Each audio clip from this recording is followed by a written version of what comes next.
नमस्कार भगिनींनो, मी डॉक्टर तृप्ती Jawade, MD medicine physician आहे आणि माझे स्वतःचे डायबिटीज केअर युनिट आहे महालक्ष्मी नेत्रालय आणि महालक्ष्मी हॉस्पिटलला.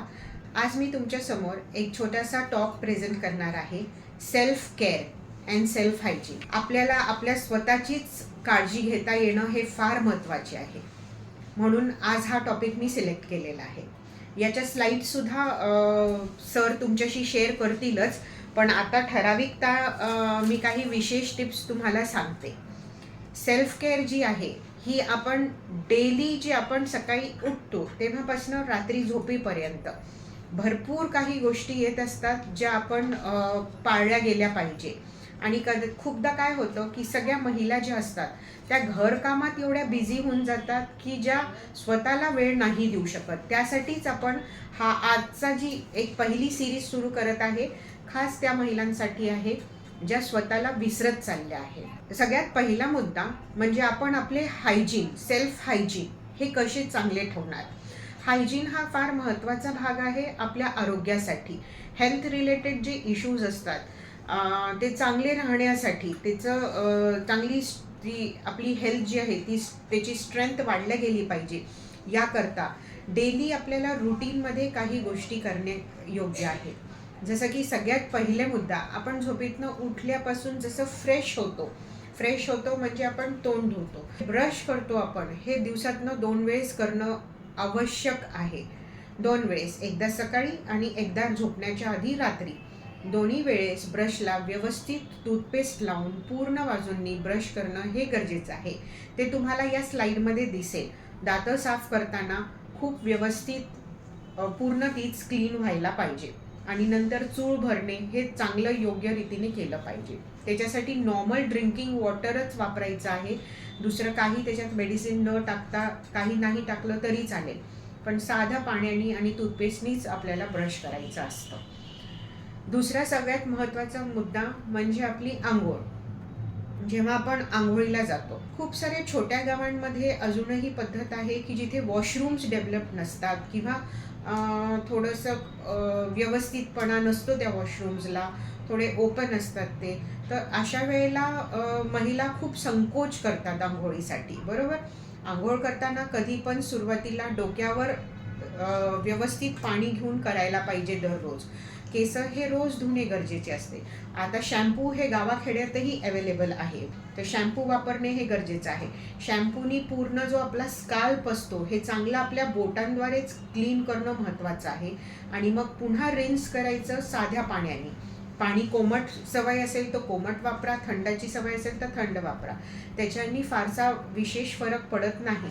पण रनिंग वॉटर असेल, टॅप वॉटर असेल तर ते नॉर्मली तुम्ही चांगलं व्यवस्थित पाणी भरपूर वापरून ही आंघोळ केली पाहिजे. शॅम्पू झाला की थोडंसं कंडिशनर केसांना लावणं हे तेवढंच गरजेचं असतं, ज्याच्याने केसांची स्ट्रेंथ असते ती मेंटेन राहते.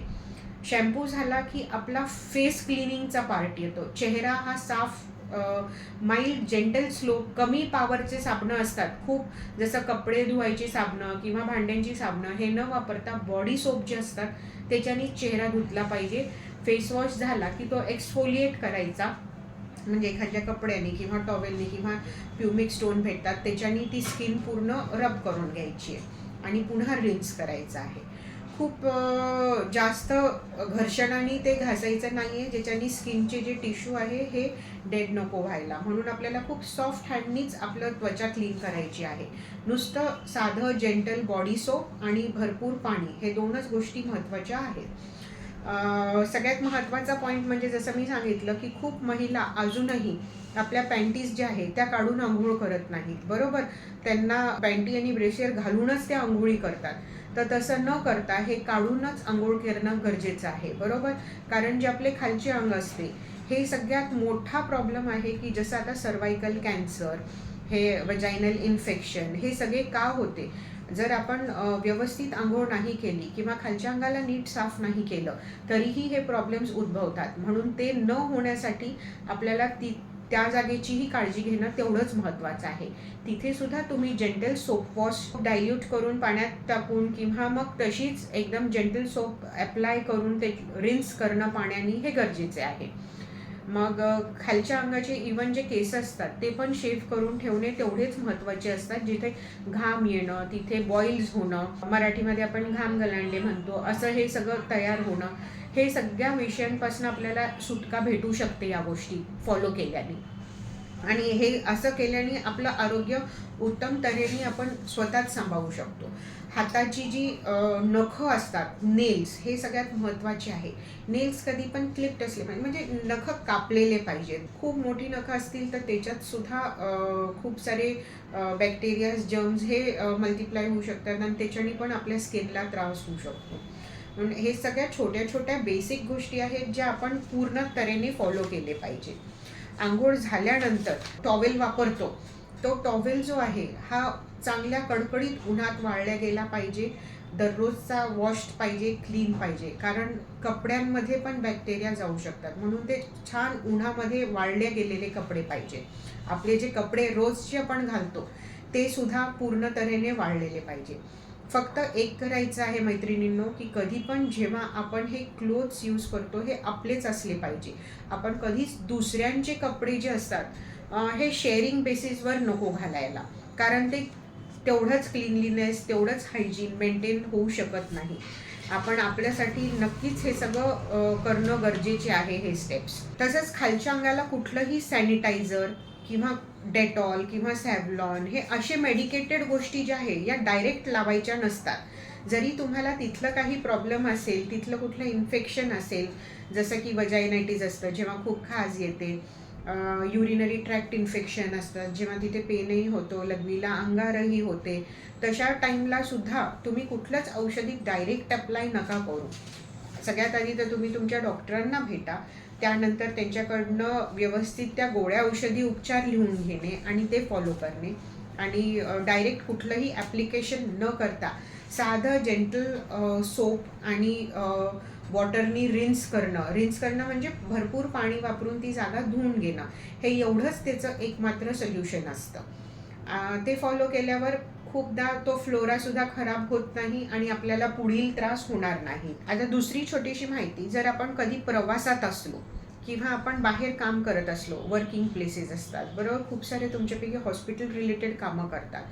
अशा वेळेला हॉस्पिटल्समध्ये देखील काम करताना किंवा तुम्ही बाहेर प्रवासात असताल त्यावेळेस काम करताना खूपदा आपल्याला वॉशरूमचा प्रॉब्लेम येत असतो. आपण जे पब्लिक प्लेसेसमध्ये वॉशरूम वापरतो, जर ते कमोड रिलेटेड असल्या, म्हणजे जिथे बसायची व्यवस्थामध्ये कमोड असेल, तर त्यावेळेला आपण खात्रीपूर्वक माहिती घेतलं पाहिजे की तो कमोड क्लीन असेल की नाही. खूपदा कमोडवरती पण युरिनचे ड्रॉपलेट्स पडलेले असतात आणि आपण तिथे जर बसलो तर त्या सीटमुळे आपल्याला सुद्धा क्रॉस इन्फेक्शन व्हायचे चान्सेस असतात.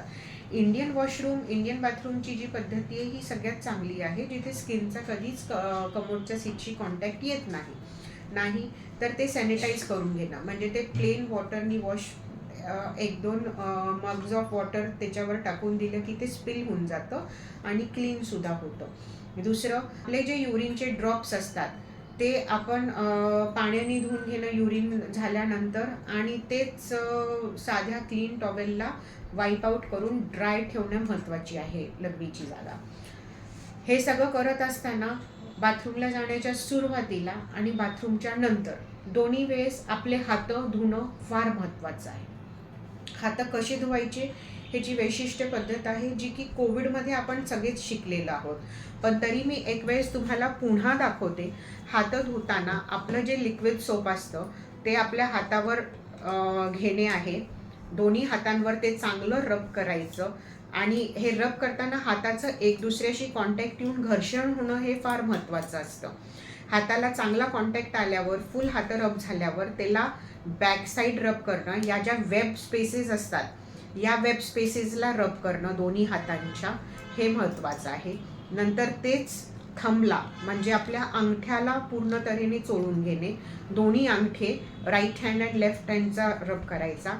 नंतर जे आपले नेल्स असतात ह्याच्यासाठी ही पोझिशन अशी असते की ते दोन्ही फ्रिक्वेंटली आपण अपसाईड डाऊन हे असे रब करणार आणि हे क्लीन करणार. तर अशा तऱ्हेने हे आपण पूर्ण चांगलं हात सॅनिटाईज करून घ्यायचे आणि हे दोन्ही वेळेस करणं गरजेचं आहे, एक ते वॉशरूमला जाण्याच्या आधी पण आणि वॉशरूममधनं आल्यानंतर सुद्धा. काही छोट्या छोट्या टिप्स आहेत या फॉलो करून आपण नक्कीच आपले स्किन डिझीजेस लांब ठेवू शकतो. इतर होणारे जे समस्या आहेत त्यासुद्धा बऱ्यापैकी ह्याच्यानी कंट्रोलमध्ये राहू शकतात. तर ही माहिती आपल्या सगळ्यांना खूप उपयोगी पडेल. तर पण हे फॉलो करणं गरजेचं आहे तेवढंच. हे फॉलो केल्यावर नक्कीच तुम्हाला खूप फरक पडायला लागेल. तर या प्रकारे तुम्ही पाहिलं की आपल्याला आपल्या स्किन, बॉडी आणि आरोग्याची कशी काळजी घ्यायची आहे. हे पहिलं आपलं जे आहे सेल्फ केअर, म्हणजे आपलं सेल्फ हेल्थ मेंटेन कशी ठेवायची आहे, त्याच्यात सगळ्यात महत्त्वाचा भाग होता पर्सनल हायजीन. दुसरा बायकांसाठी सगळ्यात मूलभूत विषय म्हणजे मेन्स्ट्रुअल पिरियड्स. आपल्याला जेव्हा पाळी सुरू असते तेव्हा खूप जाग्यांवर आजही महिला कपड्याचा वापर करतात. कपड्याच्या घड्या घालून घालून त्याच्या पॅड बनवल्या जातो आणि तोच पॅड त्या वापरतात.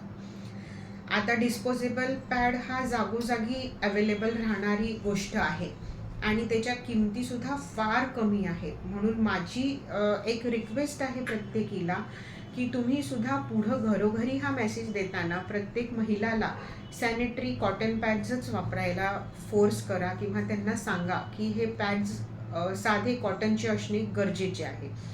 बरोबर, कपड्याचे पॅड्स नको. त्याचे 2 कारणं आहे. हे पॅड्स डिस्पोजेबल असतात, म्हणजे कुठलंही त्याच्यामध्ये इन्फेक्शन बसणार नाही. ते चांगले व्यवस्थित ठेवायचे असतात फक्त. आणि दर 3 ते 4 तासाला जेव्हा ब्लिडिंग सुरू असते तेव्हा ते पॅड्स बदलणं खूप महत्त्वाचं आहे. म्हणजे दर 3 ते 4 तासाला ते पॅड्स चेंज केल्याने सुद्धा कुठलंच इन्फेक्शन होत नाही. कपड्याच्या पॅड्समध्ये इन्फेक्शन जास्त प्रमाणामध्ये होत असतं, कारण त्याच्यात ऑर्गॅनिझम्स, बॅक्टेरिया, हे जे सगळे हार्मफुल गोष्टी आहेत ते जास्त त्याच्यामध्ये वाढण्याची शक्यता असते. म्हणून आपल्याला डिस्पोजेबल पॅड्स यूज करायचे आहे. दुसरंच, तुम्ही जर तुमच्या फिमेल गायनेकोलॉजिस्टकडे गेलात तर ते तुम्हाला पुढचे दुसरे टॅम्पॉन यूज वगैरे या पण गोष्टींबद्दल पूर्ण एज्युकेशन देऊ शकतील. तर हा पिरियड्सच्या वेळेस खूप महत्त्वाचा मुद्दा असतो. याची काळजी घेणं तेवढंच इम्पॉर्टंट आहे. आणि तेव्हासुद्धा डायरेक्ट कुठलंच मेडिकेटेड सोप्स वगैरे न वापरता किंवा मेडिकेटेड लिक्विड सोल्युशन्स डायरेक्ट न वापरता mild gentle soap water, pH balance जे म्हणतो आपण तसं वापरणे आणि rinse with normal cold water, हे महत्त्वाचे 2 स्टेप्स राहतील तुमच्या. आणि हँडवॉश. तर हे फॉलो केल्याने नक्कीच तुम्हाला त्या दिवसातही खूपसा त्रास होणार नाही. या प्रकारे आपण आपलं सेल्फ हायजीनबद्दल आता बोललेलो आहोत. आता दुसरा सगळ्यात मोठा मुद्दा आहे एक्सरसाइज. सेल्फ केअर आणि सेल्फ हायजीन ह्याच्यात सगळ्यात महत्त्वाचा भाग एक्सरसाइजसुद्धा महिलांसाठी करते. त्या महिलांना जर स्ट्रेंथनिंग, खूप विषयावर आपण साऱ्या कॉन्फरन्सेस चालू आहे, वुमन एम्पॉवरमेंट वगैरे, हे असे विषय सतत चालू असतात. पण प्रत्येक महिलांनी तेवढंच जागृत होऊन ह्याच्यात सहभाग घेणं गरजेचं आहे. एक्सरसाइज म्हणजे मी खूप सारे माझे जे पेशंट्स येतात ते बऱ्याचदा सांगतात, मी शेताला चालतच जाते, चालतच येते, पण ती एक्सरसाइज नाही. जरी शेत अर्धा तास लांब असेल तरी that is not a form of exercise. Exercise म्हणजे सकाळच्या वेळेत किंवा संध्याकाळच्या वेळेत जसा तुम्हाला वेळ भेटेल तसा एक पर्टिक्युलर दिवसभरातनं 40 मिनिटं किंवा त्याच्यापेक्षा जास्त तुम्हाला झेपेल असं वेळ करणं. कंटिन्यूमध्ये ती रिदम चालू राहायला पाहिजे एक्सरसाइजची. एक्सरसाइज कोणचीही केली तर चालतं. योगा करा, वॉकिंग करा. तुम्हाला रनिंगची फॅसिलिटी जर गावाखेड्यात अवेलेबल असेल तर रनिंगसुद्धा चालते. खाली ग्राउंड असेल तर तिथे फास्ट ब्रिस्क वॉकिंग सहजच जमू शकते बायकांना. कारण खूप गावाखेड्यांमध्ये जिम्स किंवा एरोबिक सेंटर्स किंवा झुंबा सेंटर्स असे डेव्हलप नसतात. म्हणून त्या महिलांसाठी साधं ब्रिस्क वॉकिंग हे सुद्धा खूप चांगली एक्सरसाइज आहे. फक्त वॉकिंगच्या आधी, वॉकिंगच्या नंतर कूल डाऊन करणं, रिलॅक्सेशन करणं, स्ट्रेचिंग एक्सरसाइज करणं, हे सगळं महत्त्वाचा जो भाग आहे तो पण आपण पुढच्या एका सिरीजमध्ये तोही कवर करू, लाईव्ह डेमो करून त्या एक्सरसाइजेसबद्दल. तर हे सगळं इम्पॉर्टंट जे आहे ती एक्सरसाइज, जी रोज प्रत्येक महिलांनी, जसं आपण देवपूजा करतो तसं ही एक्सरसाइज करायची आहे आणि ती आपल्या स्वतःच्या आरोग्यासाठी, आपल्या स्वतःच्या फिटनेससाठी करायची आहे. एक्सरसाइज सकाळी किंवा रात्री कधीही केली तरीही चालेल मैत्रिणींनो. आणि ही दिवसातनं 40 मिनिटं स्वतःसाठी काढलेच पाहिजे. जरुरी नाही की आठवडाभर 7च्या 7 दिवस व्हायला पाहिजे, पण 5 टाइम्स जरी झाली आठवड्यामध्ये, 5 दिवसही एक्सरसाइज झाली, 7 पैकी 5 दिवस केली, तरीही ती तुमच्या हार्टला आणि पूर्ण हेल्थला नक्कीच 100% बेनिफिट देते. एक्सरसाइज केल्यामुळे तुमची शुगर लेवल्स कंट्रोलमध्ये राहतात, तुमचं ब्लड प्रेशर कंट्रोलमध्ये राहतं, तुमचं BMI खूप फरक पडायला लागतो त्याच्यामध्ये, ते चांगलं व्हायला लागतं.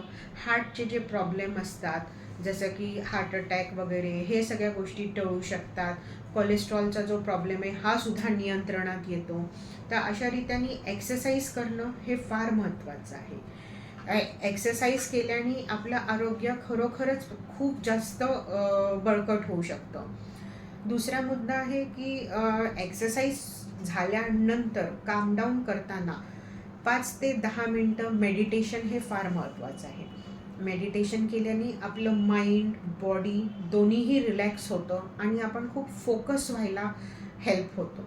फोकस होणे म्हणजे आपल्या कामाप्रती जे काम करायचं आहे त्याबद्दल आपण चांगला विचार करू शकतो. तर मेडिटेशन फार जास्त नाही, 5 ते 10 मिनटंही रोज केलं तरीही आपल्याला दिवसभराची जी दिनचर्या आहे हे चांगलं जाण्यासाठी फार मदत होते. आणि कुठेतरी माइंड, मेंटली आणि फिजिकली तुम्हाला जर पीस, शांतता भेटत असेल तर तुम्ही दिवसभर खूप आनंदी राहून हे सगळे कामं करू शकता एका ऊर्जेसह. तर ती ऊर्जा स्वतःमध्ये आपल्याला निर्माण करायची आहे. विनंती आहे की आपल्या घरी आपली मुलं असतात, हजबंड असतात, जॉईंट फॅमिली असतात, सासू सासरे असतात, जावा असतात, सगळेजण असतात. पण एक लक्षात ठेवायचं, आपल्याला कधीच कोणाकडनं वेळ ही मागायची नाही आहे. आपल्याला स्वतःसाठीच आपला वेळ काढायचा आहे आणि त्यानंतरही सगळे कामं होऊ शकतात. तर असं नाही की त्या 40 मिनिटांशिवाय किंवा त्या 50 मिनिटांशिवाय आपलं कुठलंच काम तेवढं महत्त्वाचं नाही की जे स्वतःचं आरोग्य आपण सांभाळू नाही शकणार, तर आपल्याला काही जमू नाही शकणार.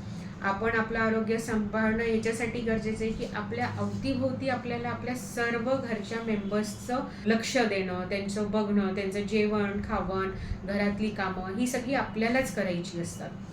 म्हणून त्यासाठी आधी स्वतःचा फिटनेस महत्त्वाचा आहे, स्वतःचं सेल्फ हायजीन महत्त्वाचं आहे. आणि जर हे सगळं तुम्ही करून स्वतःला फिट ठेवलं तरच तुम्ही दुसऱ्यांना, सगळ्या घरच्या मेंबर्सला तुम्ही चांगलं फिट ठेवू शकाल.